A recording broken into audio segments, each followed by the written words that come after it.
Hello, everyone. Warm welcome. Today we open ourselves to some reading I just wanted to read about life, read about things, and got many books here to see which one speaks to me. And I would like to start with a book by Wu-Sen. It's called the Lost Writings of Wu-Sen. These are pointers to non-duality.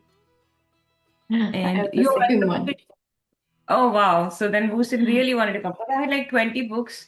And then I picked up 10. And then in the end I was like, no, I have to read this one. So non-duality. Wusen is someone who was born like long ago in 403 BCE. And then his traditional dating is so much not reliable, like whether he was born after Confucius, I think. But the work is what we will look at, the book. So his work, Taoist teaching has his work as well. And they took ideas and themes from it for their meditation. And the main style is that he feels that words, when you put anything in words, also it kind of lost meaning. The meaning is lost. So the words are just pointers in his book for attaining any kind of understanding. So basically, all his writing it's filled with paradox. And it kind of like the kind of thing that you think about, not in a very active way, but you let it simmer and see sort of like rhetorical questions and you just sit with them. And clearly, today's session happened to be guided by this book. Keeps coming to me that you have to read this. So here we go. Just a little bit about him. So basically, there are three key points from Wu-Sen. First of all, he thinks that when one ceases to resist what is and becomes more in harmony with it, one attains a state of Ming or clear seeing. Now, I feel like there's so much happening in the world and so much news more available to us compared to when he was there. And now we have all this information coming to us. We have ups and downs in our own life, ups and downs from the world events. And this teaching, Wusin says that cease to resist what is and become more in harmony with it. When one attains that state, it's a state of Ming or clear seeing. And then at this point, all action becomes Wei Wu Wei, that is action without action or non forced action. So, first thing is work in harmony. Don't resist what is happening. Second, that itself is very amazing. I think all day long, I can see resistance coming up for so many things. Things people are doing, things that are happening around the world, things that are happening in my own house, right? So I think the number one thing is when one ceases to resist what is and becomes more in harmony with it, clear seeing appears and all the action becomes without action. Second, as the clear seeing deepens, then the understanding arises that there is no one doing anything. And there is only the one doing everything through the many and diverse objective phenomena which serve as its instruments. So there is no particular one person doing anything, but he is the one, the universe, the main force, whatever you want to call it, or God in disguise. And everything is happening through the many and the diverse objective phenomena which serve as its instruments. And from this flows his third and last belief, or the one he shared is seemingly separate me is the misapprehension created by the mind because mind divides everything between me and you, the teacher and the teaching, the book and the reader, right? So this seemingly two-ness, dwa in Sanskrit, duo in Latin, and dual in English. This feeling of being separate and apart is the root cause of unhappiness. And through his day to day reflections, as they spontaneously arose, those are captured in this book of the 5 volumes from the Wu-Sen, and all he's saying is return to wholeness. Just return to wholeness and end this division. Anything that can be done immediately. In essence, this book is just a reflection of these 3 things. So, just to repeat, for my sake, I'll say cease to resist what is and be in harmony of whatever is happening. When you stay in that state longer, you realize that all the action is just action. There is no other objective attached to the action. The action is just happening. It becomes non-forcing. And second, as you be in harmony with everything, clear seeing appears. When you are in harmony and clear seeing appears, you're able to see that it's actually not one person doing any act. It's just God in disguise. Everything is happening. Everyone is an instrument. And through the many and diverse objective phenomena which serve as instruments, the one is actually doing everything. So clear seeing. And when the harmony remains, the non-action action remains, and the clear seeing deepens, finally we are able to return to wholeness and let go of the duality concept which mind always divides us into. And I'm saying all of this and I'm reading from this book, but the main teaching of Wu-Sen was that words also are just pointers. This understanding is something which cannot be divided, cannot be put into words, or you have to sit with it. Like you put all these pointers are like you put the bread in the oven and then you just have to wait at the right temperature for the right time. It has to bake and then only it will become ready to eat. Otherwise, it's just dough, right? So I'm just going to read a few of these small pointers from his book that appeared that wants to be shared. So, okay, the first one is boundaries can either divide or bind together. The absence of boundaries is the absence of division and togetherness, and what remains is one. So, boundaries can bring people together. Oh, we belong to this tribe, we belong to this country, we belong to this religion, we belong to whatever it is, the same stage of life, same gender. But so they bring them together. And of course, boundaries, we know what is happening in this world right now, they of course divide, right? But Wu-Sen is saying that absence of boundaries is the thing which makes us return to the whole and keep us remaining as one. And here's one which guides you how a centipede controls its 100 legs at once. How? By not thinking about it. So all intention is the beating of a skinless drum. If it has to think, I have to move all 100 of my legs. I don't know. I mean, we don't normally, unless we are hurt, we don't think about moving 2 of our legs. It just happens. Once you learn how to walk, and if there isn't any impediment in terms of any accident or something, chances are you will all your life walk without thinking. Only if it hurts, you think like, how do I put one step forward? And the centipede is, using 100 legs. So not thinking about it is the main thing that he's pointing to. The thinker of thoughts is merely another thought. The one who knows this is no longer in his own way. These are all rhetorical questions. They are just pointers. They are just something that you sit with and let it simmer and let it bake, right?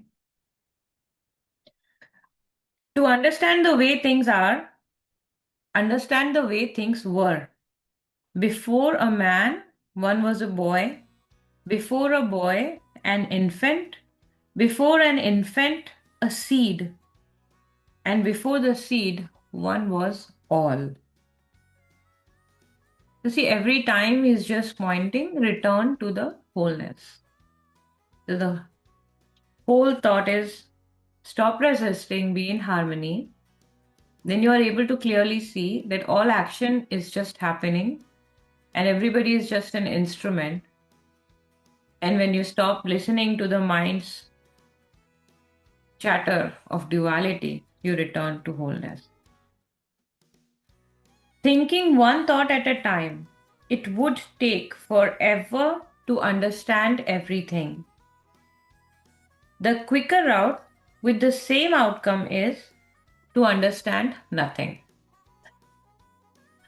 I'll just read it one more time. Thinking one thought at a time, it would take forever to understand everything. The quicker route with the same outcome is to understand nothing. I'll just read two more. In the beginning, no thing is. Then there is one, then there is two, and then there is 10,000. To understand the beginning, one must return to it. When the aroma of springtime flower wafts down the hillside, one must trace the aroma to its source to find the flowers. So too it is with the aroma of being. Once the function of perceiving is clearly understood, the notion of inside and outside vanishes.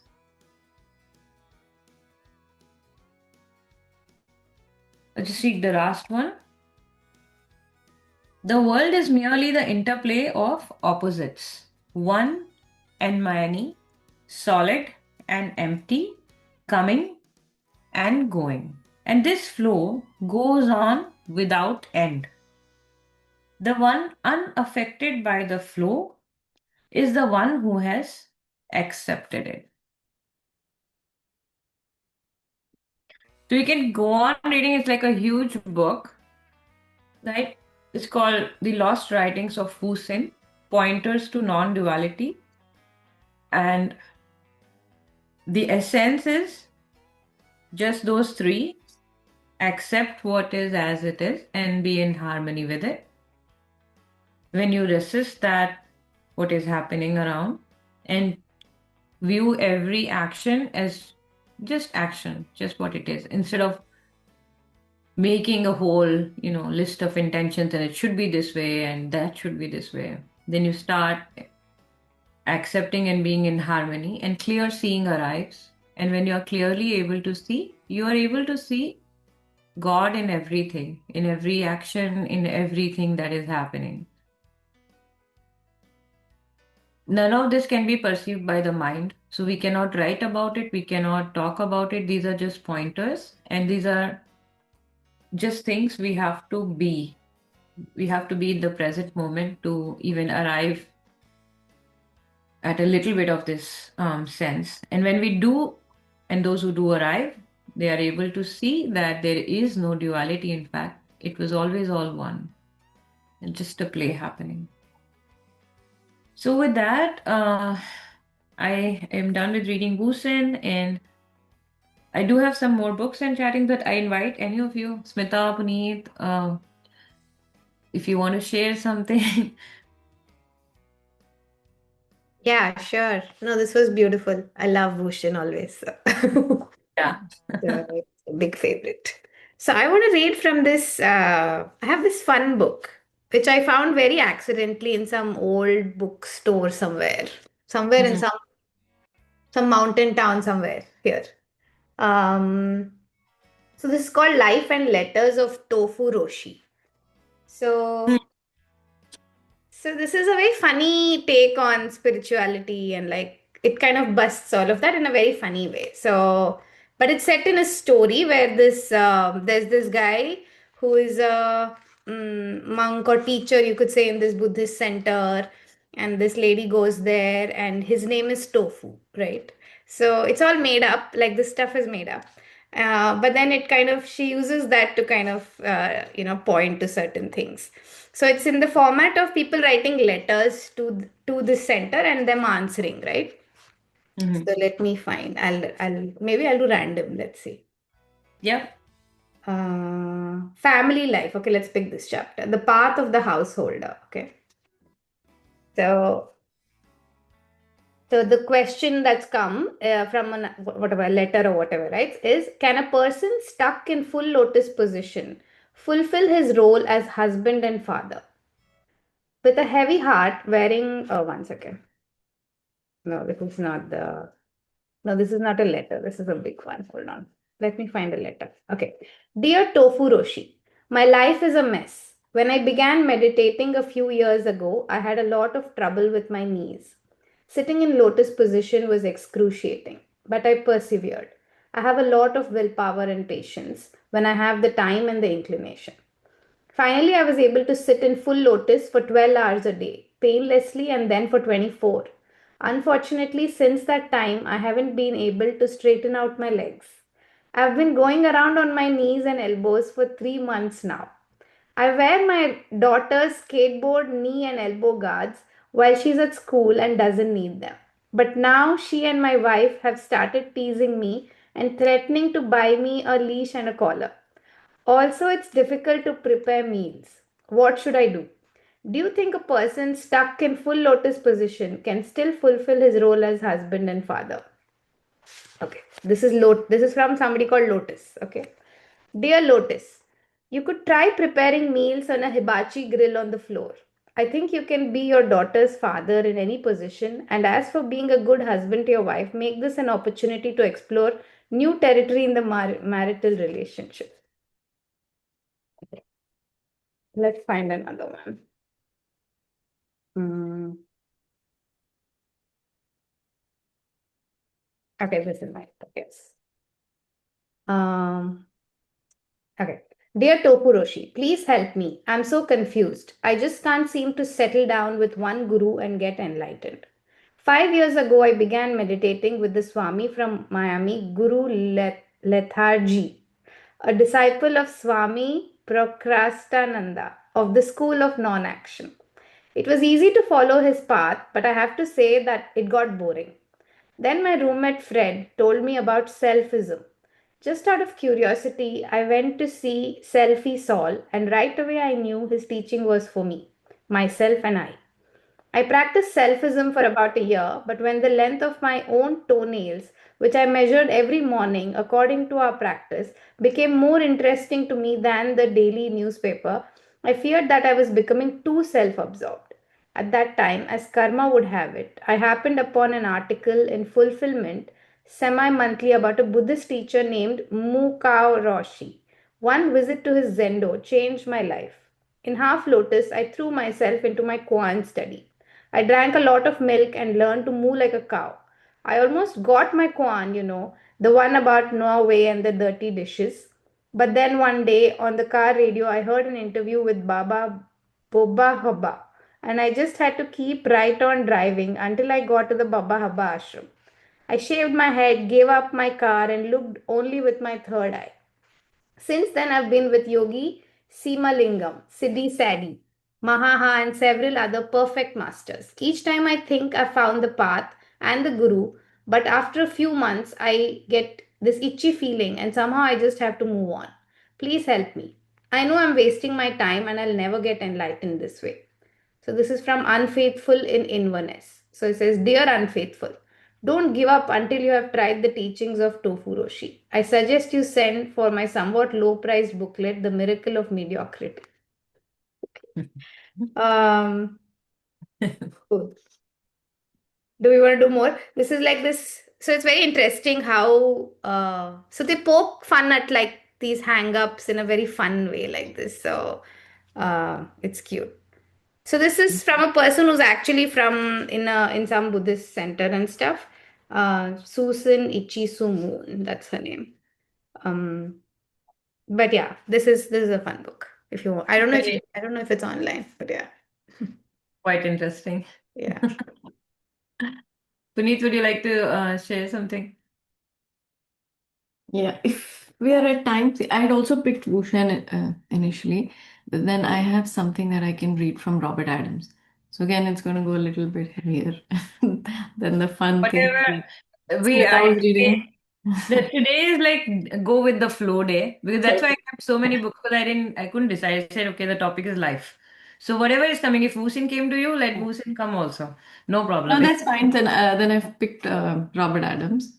okay, go with. It's complete works of Robert Adams, and it's a transcript from 28th May 1992. It says, "You are the infinite silence." So it's Robert. Good afternoon this Thursday evening. I was watching CNN news before I came. Ross Perot is running as a kind of independent president, made a statement that when he gets into the White House, he will not have any homosexuals or adulterers on his team. So looks like he's going to be a very lonely guy. He'll be all by himself. Just thought I'd pass this on to you. People are always trying to change the world. They don't realize the world is what it is, and nature takes care of it. We live in a world of duality, Maya. It will always be like this. Some people are dreaming about an Aquarian age. Some people are dreaming about the age of enlightenment, where everybody is at peace with one another. It will never happen. This is not the kind of world we live in. Perhaps there are planets where there is peace, but this is not one of them. Since the beginning of time, there has been man's inhumanity to man. Our job is to find out who we are, to awaken and become free. That's what this is all about. Not to do things externally, but internally. Not to try to change people, places, and things, but to go within the self and realize that you are not the body. There never was a body. And if you're not the body, you're not the world. There is no world as it appears. If you're not the world, you're not the universe. None of these really exist in truth. They exist in Maya. But Maya does not exist itself. Therefore, nothing exists. So there is no Maya. There never was, and there never will be. But you're sitting here looking at yourself and looking at others, and you're asking, where did everybody come from? From where did I come from? Find out where I came from. That's a good question. Where did I come from? Find out, check it out. When you find out where I came from, you'll find out where everything else came from. From nowhere. For I never existed. The personal I. I have been with many of you for a few years. I've had lunch with many of you. I've been on personal relationship with many of you. And now the honeymoon is over. What what do I mean that the honeymoon is over? You all know what a honeymoon is, I'm sure. When you look in each other's eyes and you see God, love, joy. But then after you're married a while, things begin to change. You get used to the person and the love changes to something else. You sort of begin to tolerate one another. So it is with our relationship here. The first time you met me, many of you were in awe. You looked forward to seeing me for the first time. It was quite a thrill, I suppose. I don't know why. I always told you I'm nobody important. But then when we got used to each other over the years, you see me two, three, four times a week. I become just another guy to you.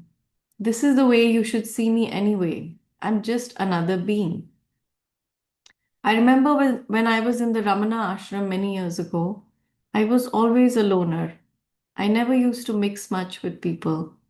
And I would watch from the old hall, Ramana on the couch. I would be standing in a corner. Newcomers came in, they were all so full with awe, thrilled. They'd heard so much about Ramana.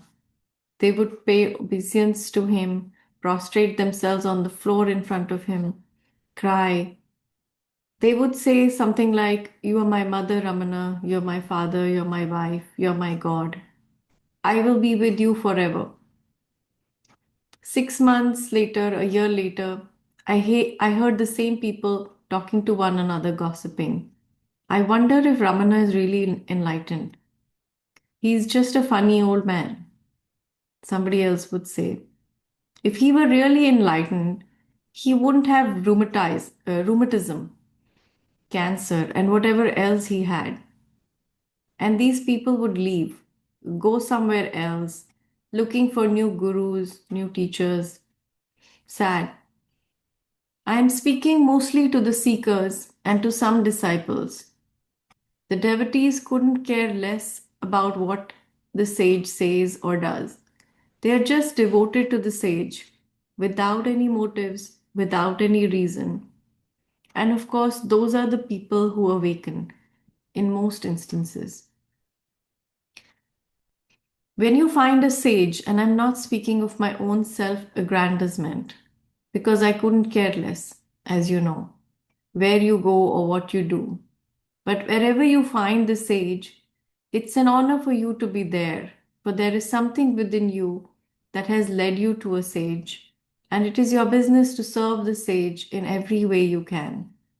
This is a true sage disciple relationship. A devotee serves the sage, for he realizes he's serving himself. There is only the self. And what do you do to the sage? What you do to the sage, you're doing to yourself. How you treat the sage, you're treating yourself. There is no one but the self. You are that. Do you feel yourself as one? Can you feel the power, the oneness, the love, the compassion in the sage? You're feeling it in yourself. There is no difference. You are the one. That one is pure awareness, absolute reality. When you realize that you are the one, you'll be able to see in the sage your own reality. I'll read just this last part. And yet, you have to be careful sometimes. There are so many teachers out there, and as you know by now, you're always attracted to the teacher that you need at the time. If you are fraudulent, you'll be attracted to a fraudulent teacher. If you're full of mischief, you'll be attracted to a teacher that is also full of mischief. You're always seeing yourself and the sage, and the sage is simply a mirror for you, for yourself. Yet there are certain qualities you should look for. I'm speaking of the highest form of sagehood. You have to check out the sage before you become a disciple devotee. There are certain qualities to look for. I think I'll stop here. Or I don't know if I should read this part. If you stop here, how will we know what Yeah. Qualities of the sage. Okay. cliffhanger? Don't stop there. I know. How can you stop there? Or you should be like, now go read this book, page number. The At first least give us quality. something. Okay, let me continue. So he's saying these are the qualities to look for. The first quality is a sage owns nothing at all. A true sage has no possessions whatsoever.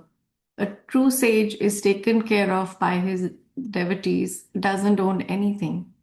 Another quality to look for is the sage does not care where he or she is. It's all the same. A true sage does not have to travel everywhere trying to pick up devotees or disciples. Couldn't care less if anybody heard him or her, never looking for name or fame. Not really interested in publishing books, putting out tapes, making himself or herself well known all over the world so people can come. A true sage just doesn't care about these things because there is no self left to care about these things. The ego has been totally transcended. There is no ego that needs to do anything. That is why people like Ramana Maharshi never left Tiruvannamalai, Arunachala. There is nowhere to go. It's all the same. And another quality to look for is compassion. A true sage has total compassion for everyone, does not differentiate the ones that talk about him behind his back, and he has more compassion for them than for anybody else. It's like the story of Jesus with the lost sheep. He said the sheep herder will go after the sheep that has been lost and seek the sheep and love the sheep and take care of that sheep. So it is with the sage. Those that are unkind to the sage, the sage has greater compassion for those people. You see, the whole thing is different than what you think it is. We are not here to become famous. People should know us all over the world. We are not here to compare ourselves with anyone else or be anyone else. We're simply not here. When you believe you're here, then you have to do all sorts of things to exist, not to make all kinds of waves so people will know about you. You make videos, you make tapes, you write many books. They go all over the world. This has been going on since the beginning of time. And what has this done for humanity? Absolutely nothing. So basically, what he's saying is we're simply not here. Yeah, it sort of circle back to how we started. Circle back to our Wu-Sen Yeah, started. so for those of you who joined later, we started with Wu-Sen, and then we went to the humors of Tofu Roshi, and then we came here to Robert Adams. And just to sum up, Wu-Sen said three things mainly. One is to be at peace with whatever is happening. And I think this is very crucial for us, one in the daily life, because through the action of others, through the action of even us, we are never, I mean, I'm speaking for myself, I'm never satisfied with whatever to-do list I prepared and how much ever I reached. So there's always a to-do list at the end of the day to be carried forward to the next day. There's not much time to, rejoice in what has already happened. Even in the world, there is always good news and there is always more bad news. So the first teaching of Wu-Sen was to be at peace with whatever is happening and accept it is just the way it is and be in harmony with it. Look at all your action as just for what it is, just action. Don't attach anything to it. And the second one was when we do that and when we are not at conflict with whatever is happening around us, in us, then we arrive at clear seeing. And the clear seeing actually helps us to be able to see that everything is just one and all the action that is happening is just God in clever disguise in every single thing that we see. And once we arrive at that and we realize that we are, as Puneet towards Robert Adams said, we are not really here because there is no we are just a part of the whole, just the instrument. And none of these things can be achieved by reading or understanding. It can take forever and we'll arrive at nothing because mind is incapable of doing this. And the third thing he said was the mind is the one which brings us to this duality, this separation, me and you, reader and book, practice and practitioner. And all that does is just keeps us in that loop where we are separate and we are trying to understand something else. Where Wusin says that there actually is nothing, is just the one. Same as Robert Adams said, same as Tofu Roshi's books pointed at in a fun way. And all of that just points to wholeness. So bring back the wholeness. I know it's a little bit late. I had one more thing that I wanted to read, so I'll just quickly read that. And that kind of sums up this in a way because It's about interbeing. This is from the book The Heart of Understanding by Thich Nhat Hanh. And the interbeing is just pointing to the same thing, that everything is one. So I would like to conclude with this. Interbeing, if you are a poet, you will see clearly that there is a cloud floating in this sheet of paper. And how? Without a cloud, there will be no rain.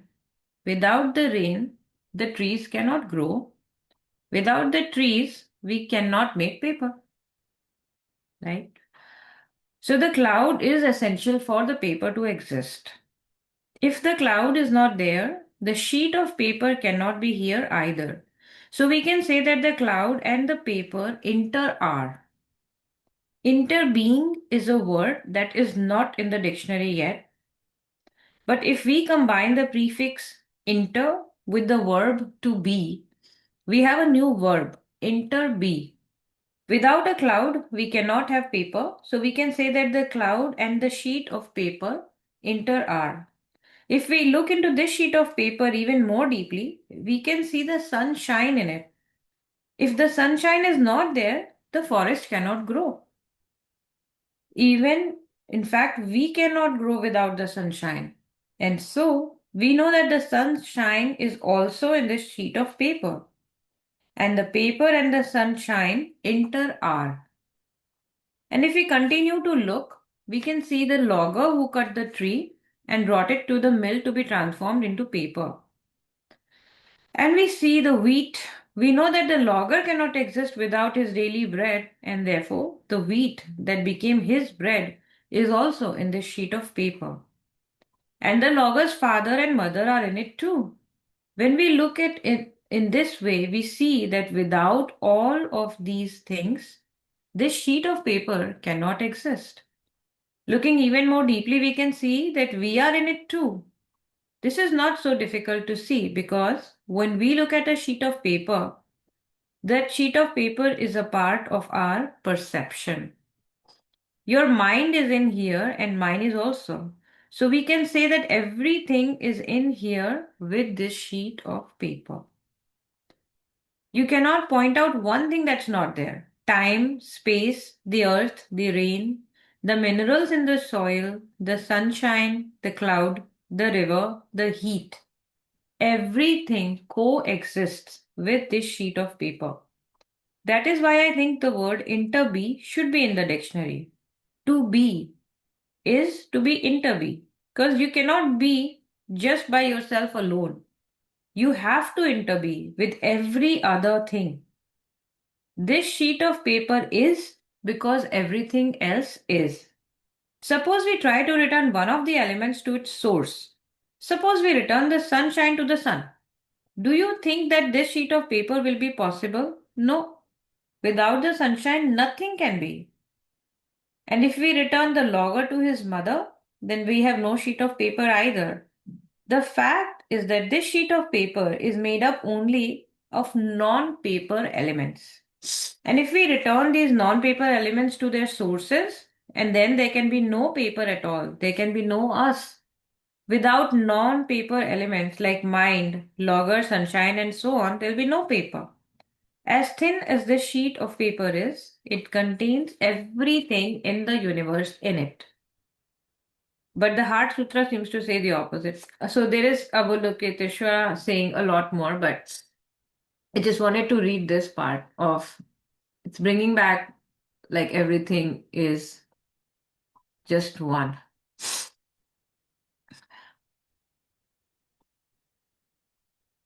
So, Smita, the web of interconnectedness, Pratiksha said, yes. When I was reading this, I was going like, piece of paper has everything, but yeah. There is everything and there is nothing. And then Wu-Sen says, don't even think about it. Because thinking is an act of separation. So, all right. Smita, you want to conclude? Say something? No, no, I'm just taking it in. Like, yeah, no, I think it's beautiful. Like you said, Wushan said, the mind is not the right tool, silence is. I just remember that those two lines uh, from his, whenever I've read it, like that part, and the whole fact that there is no I, right? He showed us it so beautifully that there is no such thing as me. So then all your hang-ups kind of start to drop slowly, right? If you keep Yeah. remembering that there is no such thing, there is no such thing as me. And so like that's why, because that's what we're constantly defending and protecting, and like this person has to have this and do this and get this and be happy or whatever, right? So Yeah. yeah, so that core itself is dropped. So then after that everything else becomes very simple, once you Yeah. really, like, once it truly gets integrated or whatever. I don't know, whenever that happens through grace.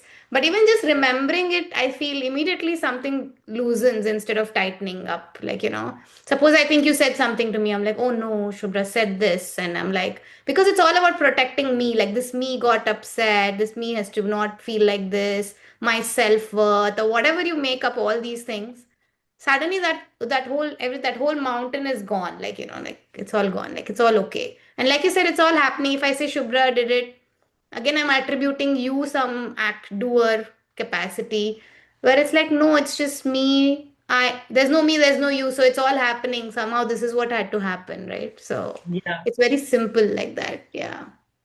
So that's how, for me, this concept, this whole teaching is very, very liberating, immediately liberating. Like it frees you completely of whatever hang up that we're currently holding on to. Even self Very. judgment of like anger. Like yesterday, I was like, suddenly I had an outburst, and I'm like, later, I'm like, why did I get angry there? Then I was like, yeah, it's already done. Like, why am I thinking about it now, right? Like, it's done. Maybe that's what had to happen at that moment. Of course, you can reflect on, what triggered me. Why am I still holding on to something there? Or like, what was I trying to protect or defend? But beyond that, you can't analyze it too much and say, why did I do that? Why did I do that? You're like, okay, that's what had to happen. Yeah.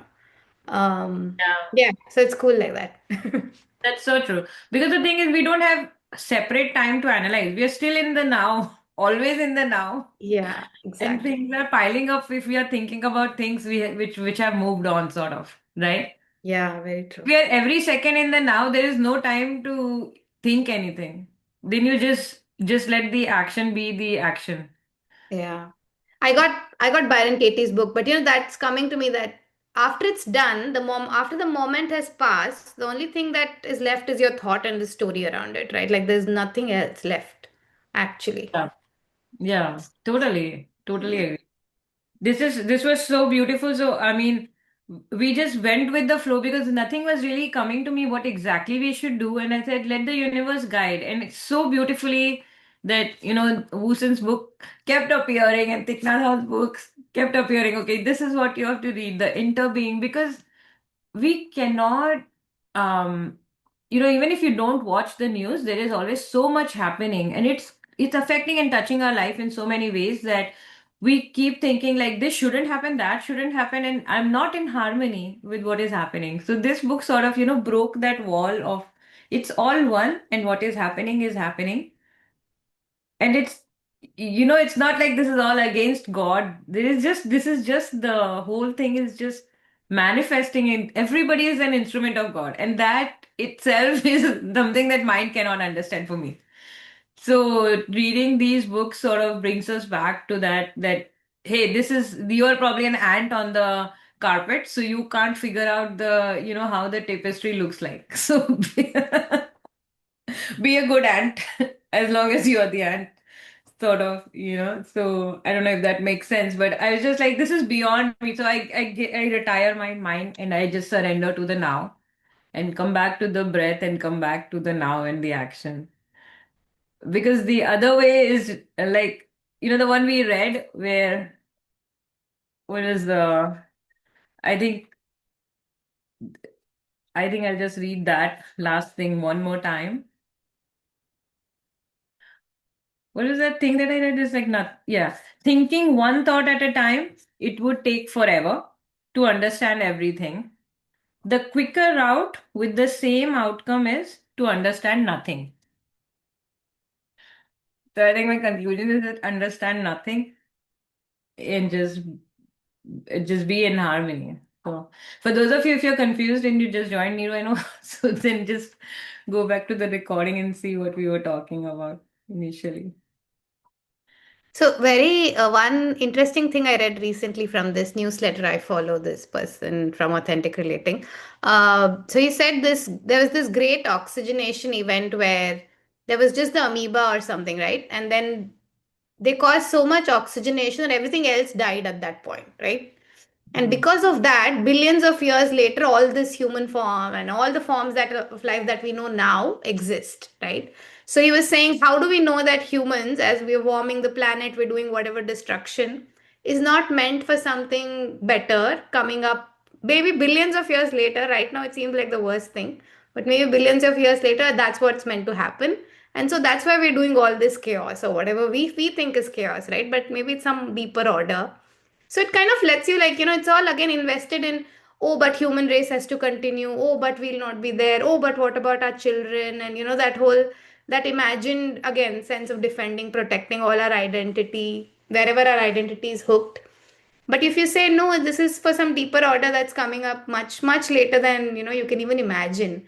So that oxygenation killed everything. And after billions of years, I think whatever we know now came up. So, yeah, how do we know anything, right? We don't know anything. That's like the humility to come back to and say, I don't know anything. Yeah. So Yeah. non-duality is sort of empowering them. Yeah, it is. It is. For me, it's always been empowering. It's very freeing. Like, yeah, okay, no. Of course, it's not to say escape or bypass taking ownership of, like, if you're being rude to somebody, doesn't mean Yeah. you don't even reflect and say, can I do better the next time? Maybe again, because it's coming out of a space of you being like, maybe you think too much of yourself or somewhere, God knows what's going on there. If you feel like reflecting, if it comes up to you again, then of course I think we need to do that. Not that we need to be mean to each other just to say, with the excuse of like, yeah, I don't exist, right?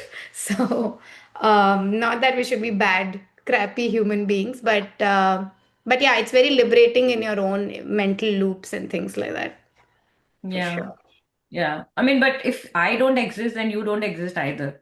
Yeah, That exactly. was the whole thing. Then yeah, like, who am I being mean to? Yeah, yeah, Right? Like Puneet was reading Robert Adams, right? And he said like the teacher is like it's just a reflection of you, and everybody will then becomes like that. Then there is nobody to react badly to. I think then as Hussein pointed out, right, the silence remains because then words don't make sense at all. yeah. See, the tricky part with this or any of these non-dual teachings, right, is that it takes you say, okay, if I drop the I, then you're there, but are we there? We're not yet there, right? So then in this in between, there's still, you need things. You need a Buddha saying loving kindness, you need a Buddha saying mudita, and then to guide you towards what's the better way to think, what's the better way to feel about these things. Because if we say, oh, I don't exist, you don't exist, we can do whatever's happening is all okay, you kind of bypass, you just use it to like your ego is using it to bypass and make its own comfort situation again. So that's a very subtle thing to catch, and that's why I feel like, yeah, that's where it's tricky when you're in this in between state where, like, we all are, of course. No, um I think it's just like you touch this state even for a moment, yeah, and that's it. And that's it it. is You what that it it is. will it'll All remind you we and do say is whatever it needs. be Yeah, in harmony with whatever is happening. yeah, So yeah. and like let go of the words because there's no understanding going There's to no understanding. True, there's true. no understanding going to happen. So as long as you come back to the breath, I think, and come back to the wholeness, like what's that thing? Brahma is everywhere. There's this Sanskrit thing, right? Aham brahmasmi, or No, Sarvam oh, Brahma. sarvam brahmamayam. Yeah, Sarvam Brahmamayam. So if you come back to just that, that's why I find your chant so powerful because they yeah, let you they take you beyond the words. yeah. And your mind also, like, for that time shuts The up for mind shuts whatever down, else. Yeah, right? Mind shuts down. So yeah, so that's what it is beautiful. All right, thank you so much. yeah. Puneet, anything? Yeah. Or No, anyone else I also, think actually, Yeah. anyone? I think the thing is, like you said, the tricky thing is to keep coming back to it, because there is, of course, there is the stories and the judgment and all of that. That's also reality. You cannot, like you said, bypass that and say, okay, no, that's not true. then you'll have actually develop a very deep shadow. If you just say, oh, only harmony, only love and peace, you cannot. It has to include everything. It has to include my Yeah. part that is angry. It has to include the part of me that is judging. And then there is the time when I see it as a story, right? That, okay, that's what happened then. Like you said yesterday, I got angry. And that's part of it. There is, No, but you can't say, yeah, this uh, one's the better one. being in There's harmony including all that. The wholeness includes being all in that. harmony is like being in harmony with whatever is Yeah, happening. with Donald that. Trump Yeah, is including that. Right, okay, right. he's doing this, right? Being in Yeah. harmony, the Wu-Sen didn't say that be in harmony means see only the good in people, right? Yeah. He's saying be in harmony with whatever is happening around you. People are doing something very bad, no Mm. judgment. People are something doing very good, in your opinion, no judgment. So being in harmony with what is what he said. So there is no Truly. bypassing anything, right? The only thing he is in this book is telling to drop is our whatever your mind is telling you. Hey, this person is doing good, this person is doing bad, or I did good or I did bad. That's what my understanding is. That he's just saying be in harmony with what is. You know. Hi Rajiv, yeah, please go ahead and mute yourself. I, Hi. yeah, I've done that, yeah. So I'm referring to what Puneet was reading and the last part of it, Yep. where it was said that so many things are written since time immemorial. And I don't remember exactly what the uh, interpretation Puneet had, but for me, what it says is that how really people learn or transform or realize, or is it intellectualization? Hmm. It's a good subject for discussion, Yes. but does it give you the Which part, Raji, experience? when you say is that intellectualization, which specific part are you referring to? Anything that is written or the Yeah. word, I mean, Oh, the from the words, time yeah, of immemorial, course. Yeah. yeah, I mean, what is being said over a period of time by sages and all the Hmm. books, and but Hmm. is that contributing towards my experience of nothing, everything? Hmm. Then, So let us, I don't know, spend some moments yeah. putting ourselves together about how to go to reach that experience. First of all, are we interested in that experience? I mean, Hmm. it's not everybody's journey It's not everything. to be there. Yeah, sometimes it's just that, oh, I know, or I want to tell, or write something. So, what Yeah. did the book was saying that I am known by what I speak, or I take the stage, or Yeah. those kind of things, or maybe I have something bright to tell the world. I don't know. I mean, so many times people encourage me, why don't you write? And I say, yeah, I don't know if anybody is going to read anything out of that, or if they do also, if it's going to make a difference. But they tell me, then you have also learned something or read somewhere. It's come from something that you read or Hmm. learned or heard, so it didn't Yeah. happen out of nothing. So Yeah. I do understand that, but I think instead of packaging something, but we should all spend some time about how we can generate that experience in ourselves if we have the hunger for it. Yeah. Again, Rajiv, I think it's not about the how, right? Like the how is again the mind asking how, and I feel like these pointers, at least this is my lived experience, let me put it like that, instead of going to what they've said, right? Is that these pointers, like you said, somehow get you to a certain point, and then I think beyond that, I think it's grace or whatever it is that does it. But I don't think there's, you can't discount, like you said, that this does nothing. Neither can you say this is the only thing that will take you, like, just if you keep on reading and reading and intellectualizing, that's going to take you all the way, probably not. But it has its No, place no. in the journey, like you said, it has its place in the journey, I think. of the so-called journey to here, right? Yeah. Yeah. So. No, but there is a way, I mean, I was curious and Mm, I wanted to know. So I Yeah. would specifically want to read certain sections. Like I asked a question, in Mm. which scripture is it written as to where the thoughts generate from? mm. I'm just throwing a question Yeah. instead Yeah. of answering it. Yeah, No, no, it's a I great found the question. answer. it's a Yeah. question. I found the answer, Mm, but I'm just throwing a question. So those who read books and study Vedanta, and they can say this. I mean, you can say the source of your emotions is your thoughts. Yeah. mm, Maybe in between they call feelings also. But thoughts, where do they come from? mm. Why do I get certain type of thoughts? Why Yeah. not another? You know. That's the algorithm. So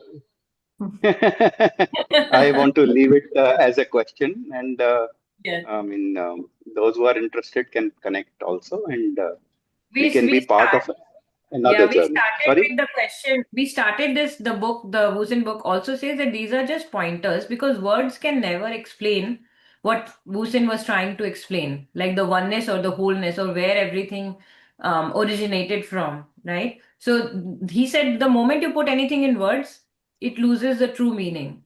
So the words, the Wu-Sen, the whole book is about pointers, as you said, like you said, leave the question, right? If you feel like writing a book, maybe somebody somewhere is going to benefit by it. If that thought comes to you, if you feel like taking that action, go ahead and take it, because end of the day these are all pointers which will. And then, as he said, the baking example I gave is like you have to sit with some of these questions, and like you put a bread in the oven and you wait for it to bake. When the temperature is right, when the amount of time is right, then it will be baked and it will be ready to serve you, to be eaten, right? So the whole point is to just, as you said, so if you think like there is something coming, for me I would say the experiences, the thoughts are everything is just existing in the universe, and when you are tuned into that frequency, those thoughts come. When you're tuned into a different frequency, different thoughts come. That's why transformation is not impossible. Like you tune into different channels, you see different telecasts, right? So we are vibrating at a certain frequency. When you vibrate at a different frequency, different thoughts come. And when you probably vibrate at the highest frequency, and then everything is, opens up, the whole understanding opens up. But I'm not there. All I've read is that it is possible, and it is not something that our mind can conceive, because mind is a part of us, and as long as there is us and them and something to find out, there's a seeker and then there's the teaching, right? But the whole point is that there is no one, and to reach that, the book says that just like be, so just be in harmony with whatever is happening without like judgment, and all your action is non-action, which Gita also says, right? And then you are able to see I'm just quoting the book, just you are able to see more clearly that everything is just the instrument of God in clever disguise. Everything just is, right? And then finally you're able to understand that there's no duality. So that was the whole non-duality thing. Do I understand it all the time? No. Have I touched upon it through this book and through these experiences, maybe for a moment or two? But that's a very interesting thing when you are in that moment that, oh my God, everything, why is this, why is happening, why is that happening, why is that war happening, or whatever. This coming back to non-duality gives me a different outlook to everything. So that's what I would say. I Right. think it's just a point of view, and all perceptions are true, and none of them are true, True. Correct. 100. because truth is something different. Yeah. Yeah, all But perceptions are so many just perception. pointers, but Yeah. nothing in the experience. I I mean, don't agree. Why do you say that, Rajiv? Like, I think the pointers lead you, as in pointers, like Shubhra is saying about the bread, right? The pointer makes you, like you ask that question, where do thoughts come from? And now I'm like, oh, where do thoughts come from? And then, like, even for you, when you got that question, it took you on a journey, right? And you kind of said, what is it? What is it? What is it? And Then then you from you arrive at somewhere, right? You kind of get to something that is like I would say, instead of more than the mind understands and all of that, it's just about you see things more clearly. At one point you see more and more clearly, and that's all I think the Buddha means, right? He sees everything very clearly. That's it. the So awareness. The yeah. awareness that the It's thought just like came the to you. pointer that was just Mhm. be. Just Now, be. what does one get anything out of that? So I mean, just be means how to just be. okay. That is a See, very the important thing. whole, coming back to I mean, so your many question, pointers one reads, but Yeah. Yeah. nothing is gone into These are experience. like the koans or the rhetorical questions, right? There is no Yeah, answer. yeah. There is There because is, there is. we are no, but not an answer that I can. I'm you. I cannot give We may any not have. answer. Right? Yeah, yeah, We are all one, so we have to seek our yeah, own. yeah. Nobody, I don't think anybody knows more than the other. I mean, they might be at different stages, but at least I'm not, right? So I clearly Mm, understand that. So, but I invite you to, and thank you for being here and raising these questions. And then, so we also know that, there are other seekers, other people, and this is a very, just an interesting way to be that we are aware of these and yeah, we are open to, sure. thoughts and understanding. So that is so beautiful in itself. Absolutely. Vedanta is all about asking Yeah, questions. Yeah, and asking even Okay, questions. and if saying you don't say accept anything. Vedanta, right, Rajiv, it's about even Vedanta says Shravana, Manana, Kirtana, right? Like you're going to Mm, listen, mm, and that's the pointer. Then you're mm, going to reflect on mm, it. You're going to reflect on it, and then whatever happens, mm, happens. Like that part we don't control, right? Like that part is up to that. Whatever is happening mm. to do it. But the Yeah. Shravana and the Manana is still part of it. So that's why you read, you question, you think, you reflect. So you use this tool, and then the tool is of no use anymore. So it takes you a certain point, and then it drops by itself. That's how I Yeah, see it. yeah. So I don't think the mind or the intellect or this reading should be dismissed. It's part of it until a certain point, and then it drops. It drops by itself. And so until then, we do it. Yeah. Yeah. All right. But Yeah. it's like an everyday journey for also us. At like least that's what I think right now, right? Like that's what's coming right now. So let's see. Yeah, yeah, Also, sure, the sure. idea is to, when you say where are the thoughts coming from, you can do that exploration. But there is also value in going beyond the thoughts. The whole idea is to, just watch your thinking. This is like I am as from awareness, I am a witness to the thinking, a witness to whatever's going on. This feeling Oh, is coming up, this sensation is coming up. So from that, when I'm in awareness, then all this noticing is happening. Oh, this thought is coming. I think there's more value in that than analyzing where the thought came from. I mean, that's a thing in itself, no, but I think once there's you more know where value the in, thoughts come from, only yeah. then you can go deeper. Yeah, Yeah, but I'm I saying think to it's individually, like based on our temperaments, I think we'll be drawn to certain things, right? Like you said, if we are more like this curious kind, we'll go and read, we'll find Mm, out, we'll do things. Maybe someone else mm, just does a bhajan and gets this to the same place. Someone else has their own path. So I think it's all yeah. valid. Like I don't think there's Yeah. no like this is the But right Yeah, the path, yeah. that is the Everything wrong. is valid. but the Yeah. beauty All of the it, destruction in the world is also valid, just Of the yeah, same course, way. it is.